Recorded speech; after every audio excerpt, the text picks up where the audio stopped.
नमस्कार,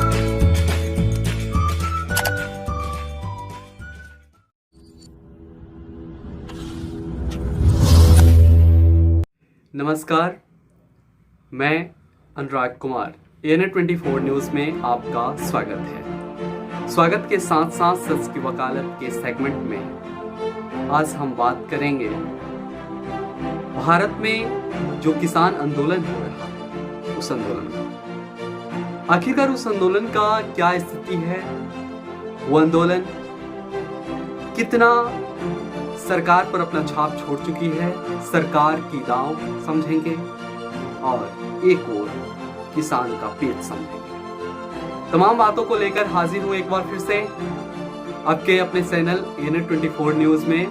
और हम शुरुआत करने से पहले आपको बता दूं कि 5वीं बार की बैठक अभी तक किसान के संग, किसान के नेताओं के संग और सरकार के साथ की बैठक का नतीजा बेनतीजा रहा है।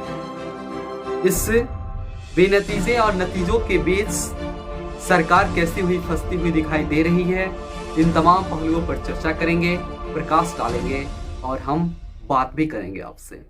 लेकिन खैर प्रकाश डालेंगे और हम बात भी करेंगे आपसे।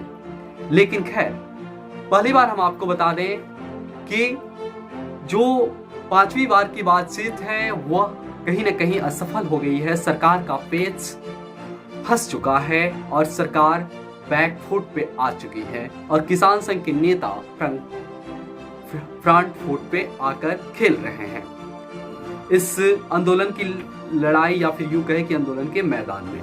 लेकिन उसके पहले यह सरकार अपने दांव के जरिए यह लगाने की ताबड़तोड़ कोशिश कर रही है कि हम इसमें कुछ संशोधन करें, इसमें हम कुछ तकनीकी या फिर यूं कहे कि बुनियादी बदलाव न करके हम इसके शारीरिक जो बदलाव होता है उस बदलाव को करें और हम आंदोलन का रुख मोड़ दें या फिर आंदोलन का खत्म कर दें। लेकिन इन तमाम दावों के बीच, इन तमाम अभिलाषाओं के प्रति जो किसान संघ के नेता हैं वो सब ने पानी फेर दिया है।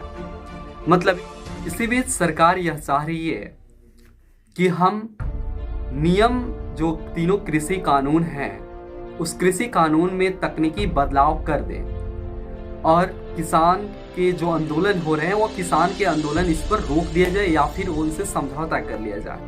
लेकिन मैं आपको बता दूं दोस्तों कि इन बातों को लेकर जो किसान संघ के नेता हैं वो काफी नाराज हैं, काफी दुखी हैं। लेकिन अब इसके बीच हमें यह समझना होगा कि जो किसान की अपनी मांगे हैं वो अपने मांग पे अभी भी किसान अड़े हुए हैं। वो संशोधन नहीं चाहते हैं तीनों कृषि कानून बिल में, वो असल में तीनों कृषि कानून बिल का खात्मा होना चाहते हैं।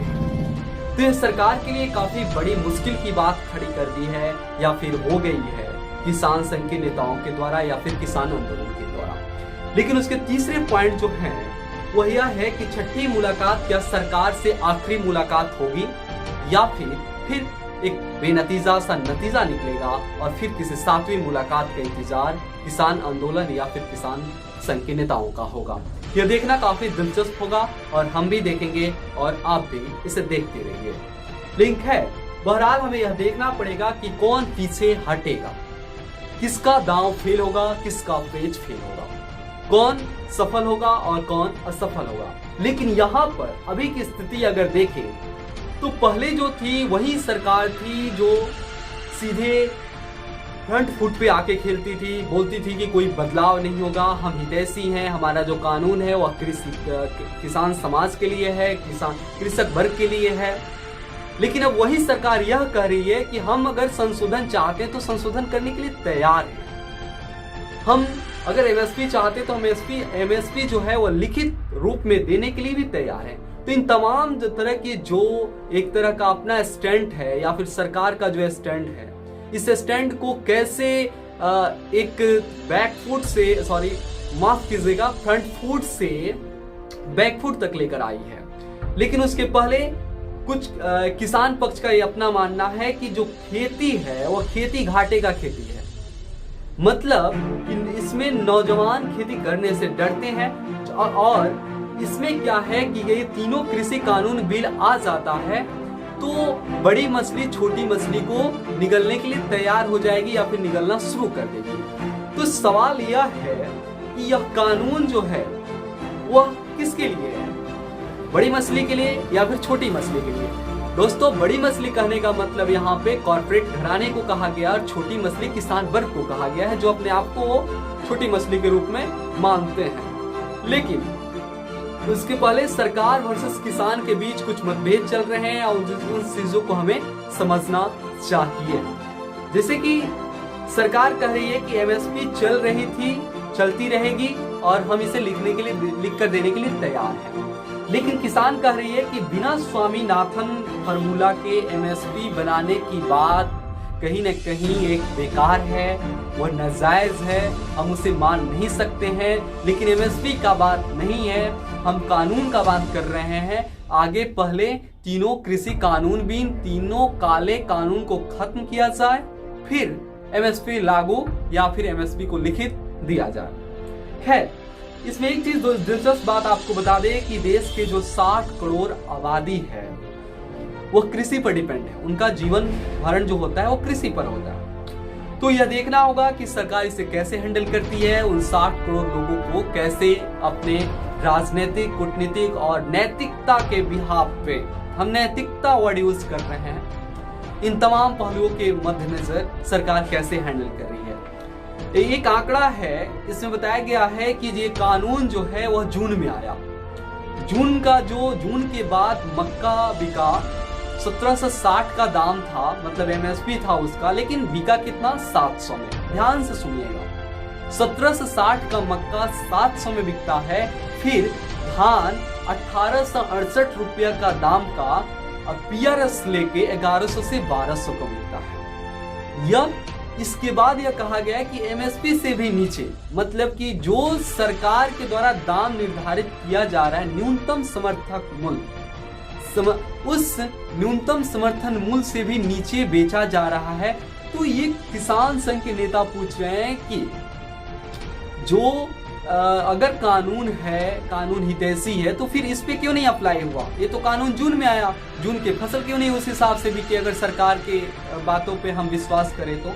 इन तमाम तरह के जो कंट्रोवर्सी है वो चल रहे हैं और हमें भी इसे देखना होगा।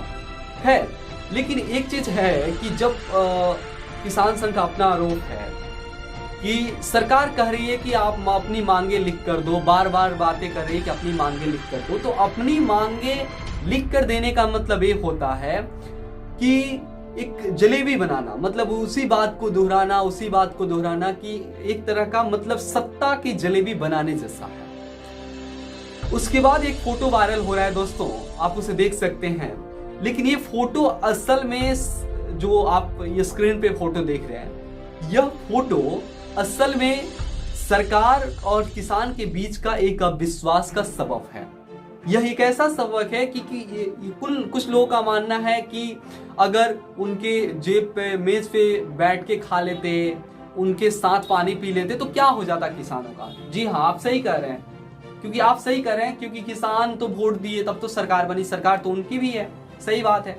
लेकिन वह उनसे एक पूछा गया कि आपने ऐसा क्यों किया, तो कुछ लोगों का मानना है कि देखिए साहब, हम ट्रोल होने से बचने के लिए किए, क्योंकि क्या पता कि कल हमारा वो पिक्चर ट्रोल हो जाता और फिर लोग कहता कि सरकार के साथ आपने तो उठक बैठक कर ली, आपने तो बात कहा सुनी कर ली, मतलब बात विचार कर लिया, आपने तो मीटिंग कर लिया। फिर उसके बाद अब उसमें ट्रोल होने लगे। ट्रोल होने के बाद क्या होगा कि जो आंदोलन होगा वो कमजोर हो जाएगा हम लोग खुद पर एक संदेहास्पद स्थिति का प्रश्न उठने लगेगा। तो इन तमाम तरह की अपना राय है उनका, इसीलिए मैं आपको बता देना सही समझा। और ऐसा माना जाता है कि ऐसे न जाने कितने आंदोलन कमजोर पड़ गए हैं। मैं आपको अगर सरल शब्दों में दोस्तों बोलूं तो ये हुआ कि वो नहीं चाहते थे कि हम सरकार के मेज पे बैठ के खाना खाएं, क्योंकि कल अगर वो फोटो खींच लिया जाता और वायरल कर दिया जाता कि हाँ सरकार की बातें मान लिए, सरकार के साथ अब तो खाना खा रहे हैं, चाय पी रहे हैं, लंच कर रहे हैं, तमाम तरह की चीजें चलने लगती हमारे सोशल मीडिया प्लेटफॉर्म पे, तो एक तरह से एक आशंका उन आंदोलनकारियों के बीच होता जो सड़क पे इस ठंडी रात में या फिर इस ठंडे मौसम में अपने रात जो काट रहे हैं और सड़क पे काट रहे हैं, उनके प्रति एक निराशा का मैसेज आता कि हमारा नेता उधर चले गए तो फिर हमारा क्या होता।